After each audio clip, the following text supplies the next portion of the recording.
This topic, it wandered all over the place, and I actually I think I've spent more time writing this than I have any other speech I've ever done in my life. And it really went a long ways from where we started, which was to talk about this currency. And when I talked to Trey, yeah, it just went off the rails, and it caused me to think about a lot of stuff. But anyway, I wrote it out, so I'm going to follow the script because otherwise I'm going to wander all over the place, and we won't get out of here till midnight. And anyway, anyway, I just want to let you know that I really am humbled to have the opportunity to speak here at this really historic, beautiful university. I think a lot of people stand on some pretty tall shoulders here. And thank you for the invitation, Trey. Times like this, I feel like kind of like an old shoe. I'd like to think that metaphor is sort of a comfort metaphor, but one shoe by itself never is very comfortable. So, and then there's the hole where the little toe sticks out and the broken shoelaces and the lack of polish and all that kind of stuff. But my topic tonight is really, I think, very important. It's global sustainability, or how to save the world. And that's the stuff of great comic books, so I think we should proceed from there. First, some perspective about myself that qualifies me to speak on such a big topic. I used to surf big waves in Hawaii. I like to sail my small Hobie Cat. I'm a jazz saxophonist, so I'm used to improvising, otherwise known as winging it. I have managed at times to pass as a native Japanese on the phone, and I'm a Mormon, although one who did not vote for Romney, or Obama for that matter. I have visited most of the countries in the world, rubbing shoulders with kitchen help in restaurants. I opened all over the world. I've shared a meal of mealie pop in the back kitchen with black boys in apartheid South Africa. The last shreds of boiled jaw of dog and a leathery fighting cock on the dirt floor of a windowless off-grid hovel with poverty-stricken but incurably cheerful Filipinos. And I've shared gourmet fare with Japan's billionaire owner of over 5,000 McDonald's, who ridiculed me, or ridiculed the notion that personal happiness is even important, and ridiculed me for believing that God exists. I've retched my guts out for 3 days, wishing to die alone in a hotel after contracting food poisoning in Karachi. I've confronted mafia thugs in Moscow. I've worked to build a place of peaceful pizza refuge in war-torn, bombed-out Beirut. I've counseled with the world's rich and powerful. I'm thinking right now of a depraved senator who owns Thailand's largest department store chain and the Baskin-Robbins franchise that I worked at, right, that I ran at the time. A couple of breaths after bragging about his piety as a British pilgrim, or excuse me, not a British, Buddhist pilgrim, begging for food, he casually sighed, "There's nothing that can be done about the flourishing child sex slavery trade in Thailand." And I wondered at the time what his market share was in that trade. I've fasted with Muslims through Ramadan in Kuwait and discussed business while cruising the Nile with Egypt's business elite. I've been shuttled in bulletproof cars through the drug cartel-controlled, kidnap-prone streets of Bogota. And I opened the very first post-Vietnam War American franchise in Old Saigon with a business partner who had escaped Vietnam with nothing after multiple stays in communist re-education camps, and fled to America and worked his way to becoming a millionaire, multimillionaire actually. So these and many more life experiences inform my worldview. Over 30 years in international business, I observed firsthand how people from vastly different cultures, religious, economic, and political belief systems cope with universally similar problems. I was at the time disillusioned with the political corruption, greed, and lack of moral integrity I saw at the highest levels, and inspired, on the other hand, by examples of incredible courage, grit, determination, hard work, love, joy, faith, and optimism in the face of both poverty and wealth. Human character qualities, whether good or evil, wise or deluded, are not proprietary to any religious or anti-religious creed, culture, economic class, or political system. They are universally available as a choice to all.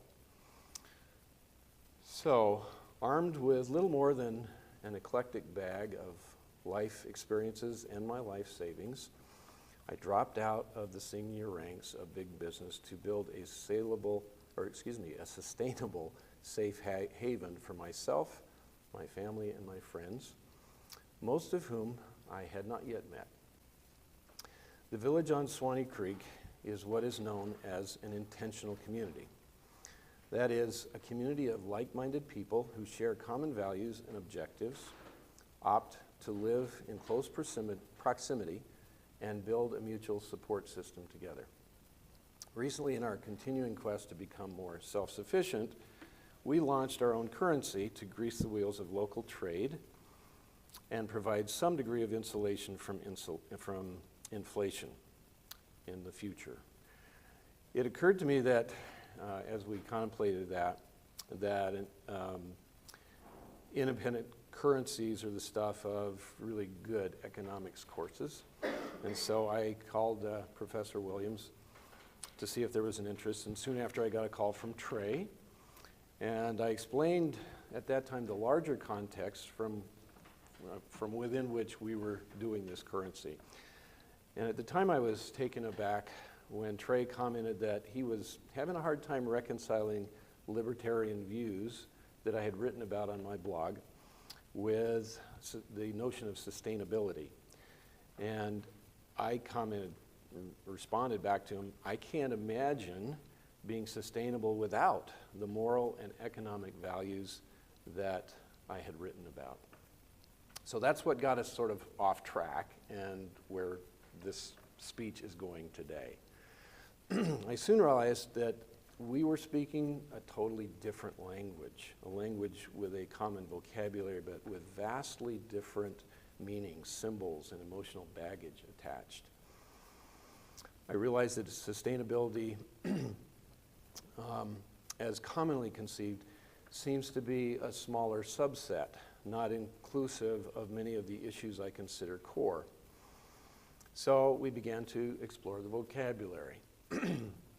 If sustainability focuses exclusively on ecosystems and their imminent collapse due to man-made pollution and global warming, it's a short hop to defining the problem as the overpopulation of humanity is a viral cancer on the planet which must be stopped or we risk a total collapse of all life on Earth and destruction of the planet. Da-dun, da-da. So from there, it's another small hop to the Georgia Guidestones. I don't know if you're familiar with those, but it's a monument set up in Georgia.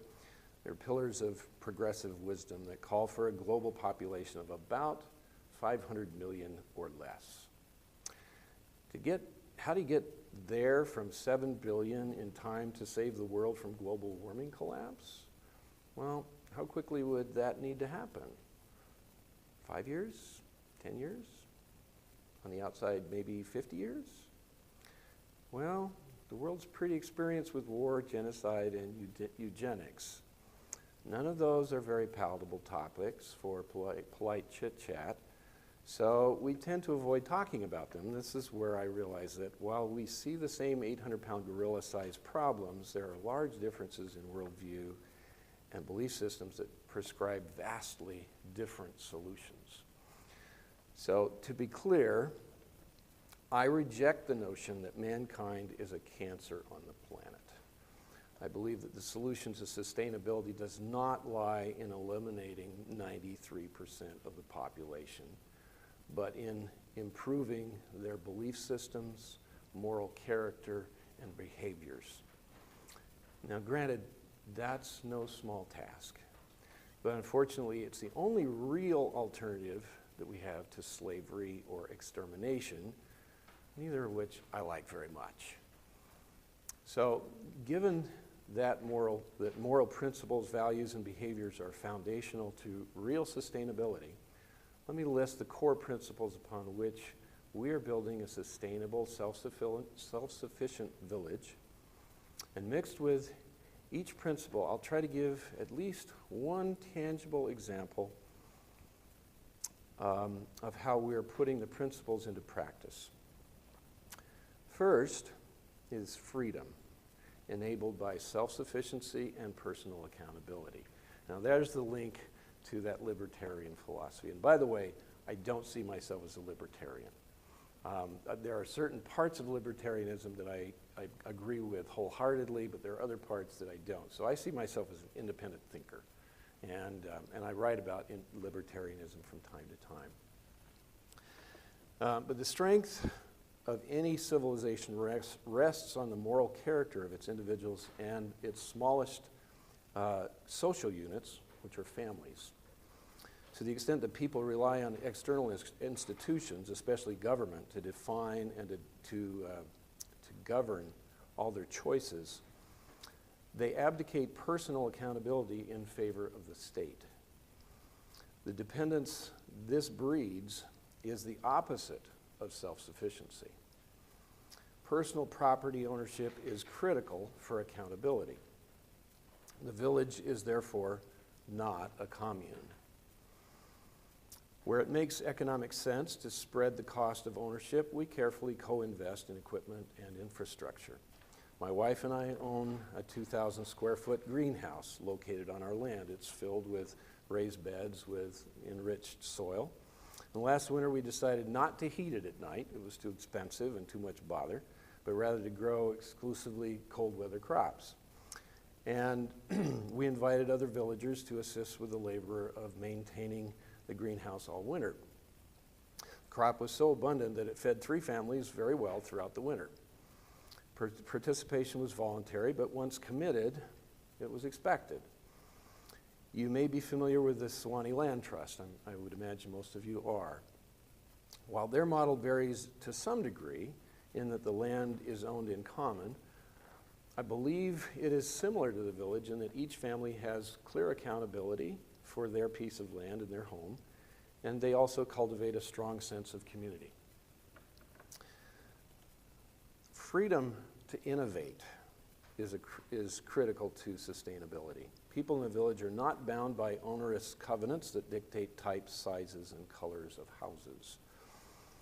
Every house must have a large covered porch to encourage a sense of community. That's required.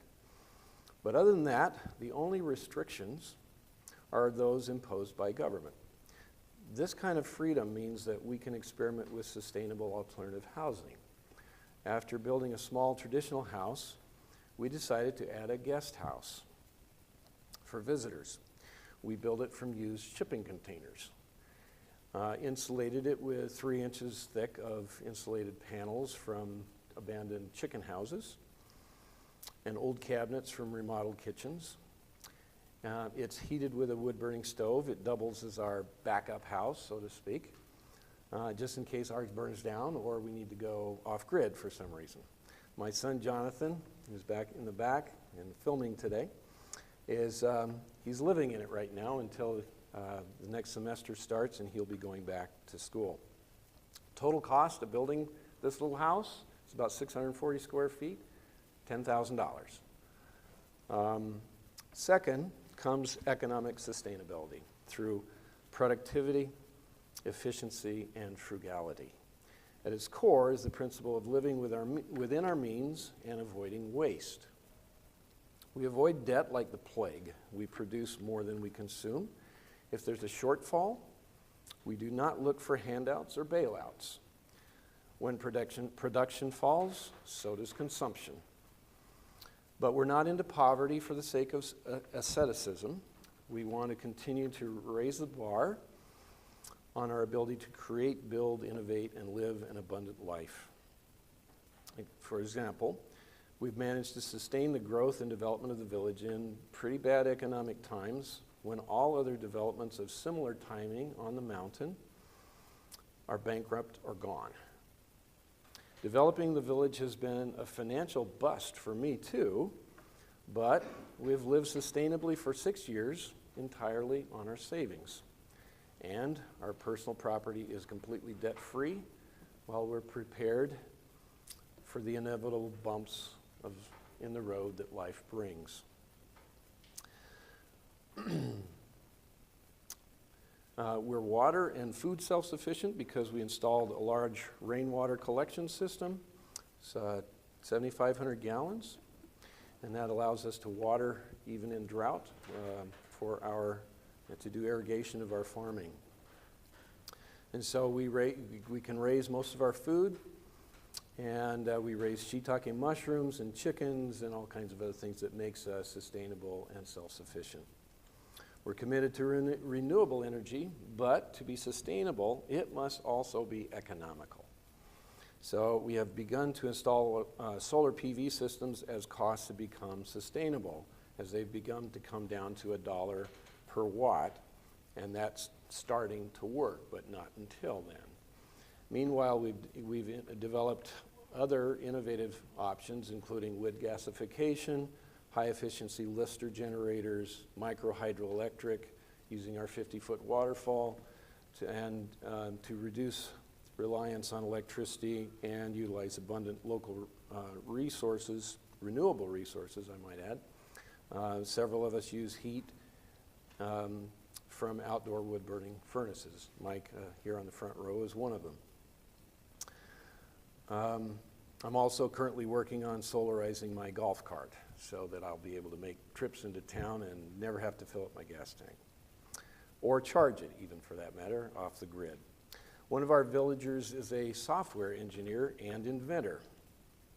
He's deeply involved with the open source ecology movement, utilizing cutting-edge open source technology to enable mass production of critical tools and machines for the common man. Fred is his name, is building a 10,000 square foot workshop / habitat in the village.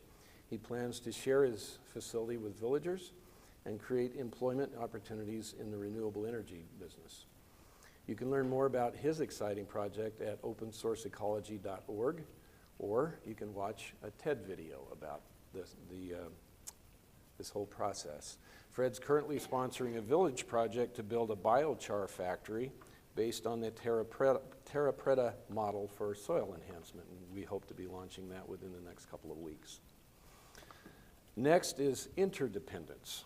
Now, some think that self-sufficiency means a retreat to isolation. Not so.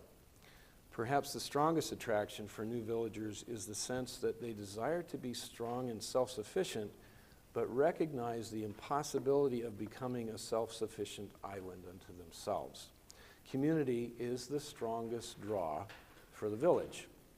Some of you may have come across Jared Diamond's work in his book, Collapse. It's a major bestseller, or has been. And he points to several consistent reasons ancient civilizations have collapsed, sort of the antithesis of sustainability. They collapse when trade routes are disrupted and sources of interdependence for raw materials or a specialized expertise become unavailable. They collapse when they become isolated islands unto themselves. So hence, the village has chosen not to be a closed, gated community. We value and seek to learn the skills to be found with farmers, welders, mechanics, and other blue-collar workers and artists in the less affluent areas on the mountain. We go out of our way to patronize local businesses. We reach out to include neighbors who are outside the village into our community. Once a week, we rotate between families for a village project. This week's sponsor, let's see, yeah, there we go. Any given week's sponsor will come up with a project that benefits them on their piece of property, and then everybody else shows up to help out. It's kind of like the old Amish barn raising, only we do it every week, and it isn't limited to barns. So work proceeds efficiently, and the list of completed projects is long. They include community beehives, community work on shared gardens, construction of houses, carports and sheds, among lots of other things. You can find a list of these on my blog if you're interested. The benefits, we think, far exceed the value of the completed work, though. The bonds of trust and caring that proceed from mutual service are priceless. We want the best from the modern world. We've attracted highly educated, technically skilled, traveled, and culturally accomplished men and women who enjoy learning and enriching each other's lives. Of 5 permanent residence families so far, 4 hold master's degrees, and 1 is a PhD. Accomplished philosophers, writers, inventors, engineers, chemists, biologists, and musicians call the village home or are preparing to build there. This is actually the most inspiring part of the village for me. Right now, let's see, where's Jeff? There's Jeff. Jeff James is one of our villagers, as a matter of fact, and he's a skilled Hollywood movie editor with some films under his belt that you might recognize, like Star Wars and Hunger Games.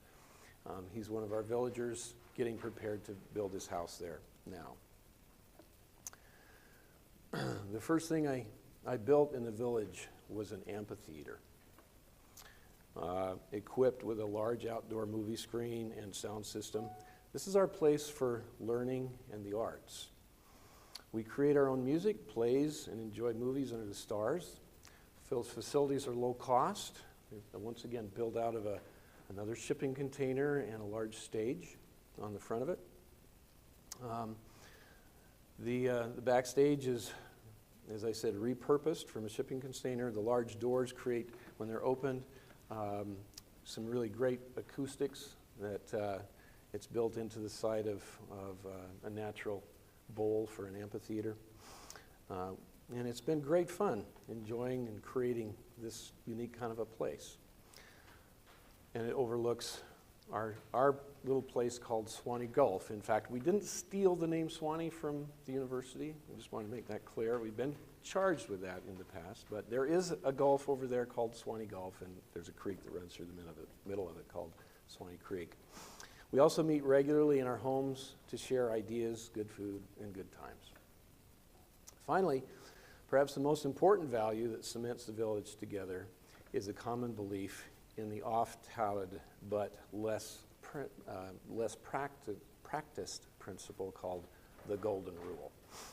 We embrace the old-fashioned idea that hard work should be rewarded and sloth starved, a la the libertarian principles, but we depart from classical libertarian theology codified in Ayn Rand's Atlas Shrugged, who was an avowed atheist.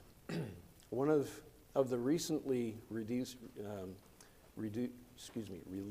movie of the same title, film critic Robert Ebert panned the philosophy. He summarized it by saying, quote, "I'm on board, pull up the ladder." If anything, the core message and mission of the village is the same one taught by Jesus Christ and Mahatma Gandhi. It is the call to value, serve, and elevate people, our spiritual brothers and sisters. This is at the core of sustainability. Is that a utopian, impossible dream? Well, perhaps. But I have observed cultures where many of these principles are practiced religiously as a cultural norm. Some value hard work, like China and Japan. Some value family relationships, like Italy, or extended family throughout the Far East. Some do well caring for the poor and disadvantaged. Others are specialized in innovation. What if we could simply increase the ratio of productive to non-productive principles that are universally practiced across the world? Easy? No. But sustainable societies succeed to the degree that they implement sustainable practices, and sustainable practices are built on sustainable values and morals. In the Village, we believe that compulsory means of managing man's worst impulses are simply unsustainable. Rather than chop endlessly at the leaves, we believe that the root of the problem is the only effective place to focus our efforts. Joseph Smith, who was the founder of the Mormon faith, was faced with building a productive culture out of tens of thousands of desperately poor, culturally diverse immigrants. That group was credited with pioneering the Western United States and making the desert bloom. When asked how he did it, he simply said, quote, "I teach them correct principles and they govern themselves," end of quote. That is the essence of sustainability. An intelligent, hardworking, innovative, frugal, charitable, moral culture based on eternally true, time-proven principles that work. So thank you for your patience and attention.